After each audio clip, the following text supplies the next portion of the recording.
প্রেম করে বিয়ে করে কেউ সুখী হয়েছে আমি আমার লাইফে কখনো দেখিনি। প্রিয় ভাইয়েরা, আমি আমার জীবনে কখনো দেখিনি যে প্রেম করে বিয়ে করে কেউ সুখী হয়েছে। কোশ্চিন কালেও না, নো নেভার। এটা কোশ্চিন কালেও সম্ভব না যে প্রেম করে বিয়ে করে আপনি সুখী হবেন।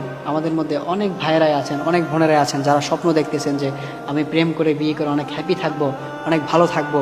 আপনি যে মানুষটাকে নিয়ে আশা করতেছেন যে আমি তাকে না পেলে তো আমি বাঁচবো না, সে আমার লাইফে বিশাল একটা কিছু, তাকে ছাড়া আমার মানে দম বন্ধ হয়ে যাবে, তাকে ছাড়া আমি বাঁচতে পারবো না। প্রিয় ভাই, মনে রাখবেন এটা আপনার আবেগ।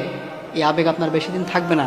যখন আপনারা রিলেশন করে আপনারা বিয়ে করবেন, যখন আপনারা হারাম সম্পর্ক করে আপনারা প্রেম করে যখন আপনারা বিয়ে করবেন, এই সম্পর্ক বেশি দিন টিকবে না, এই সম্পর্ক বেশি দিন থাকবে না। এই সম্পর্কে আপনি কোশ্চিনকালেও সুখী হতে পারবেন না। আমি দেখিনি আমার লাইফে যে প্রেম করে কেউ সুখী হয়েছে। প্রেম করে বিয়ে করে সর্বোচ্চ 1 বছর, 2 বছর, 3 বছর ডিভোর্স হয়ে যাবে, বা 5 বছরই গেল বাট ডিভোর্স হয়ে যাবে।